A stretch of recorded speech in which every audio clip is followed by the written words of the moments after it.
It is the Alabama election with an impact across the country. Doug Jones is heading to the U.S. Senate. He narrowly defeated Republican Roy Moore by about 1.5 points. Moore still hasn't conceded. When Jones takes office next month, the Republican advantage in the Senate will shrink to just one seat, 51 to 49. That'll make it more difficult for President Trump to get his agenda passed. Still, he phoned Jones to offer his congratulations, and Mr. Trump took some consolation in reminding folks he'd once predicted correctly that Moore couldn't win.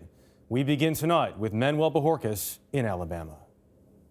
Alabama voters rolled back the political tide yesterday. I have always believed that the people of Alabama had more in common than to divide us.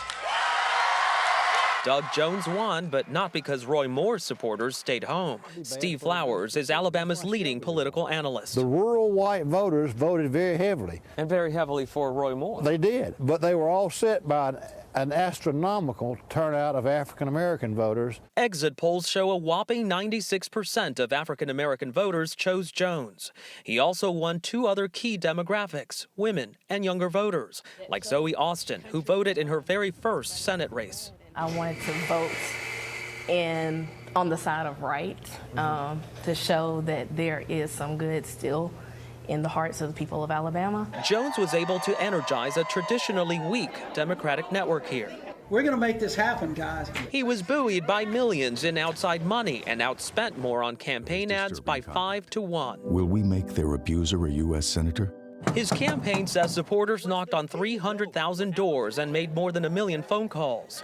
And Jones had multiple campaign appearances a day, while Moore shied away from cameras, dogged by allegations of sexual misconduct with teenage girls. There's no right to believe you're a person of the opposite sex. Flowers says Moore's controversial comments on everything from same-sex marriage to slavery became too much for some moderate Republicans. There were also upscale, suburban, urbane Republicans who did not want Roy Moore the image he gave the state of Alabama. And so they put in a write-in or stay home? A lot of them voted for Doug Jones.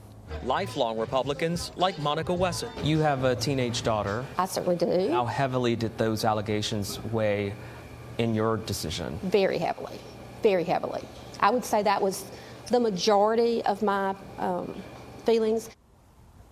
Doug Jones could also thank Alabama's senior senator, Republican Richard Shelby, who said he wrote in someone else because he could not vote for Moore. Write-ins accounted for nearly 2% of the vote, giving Jones the advantage. Jeff?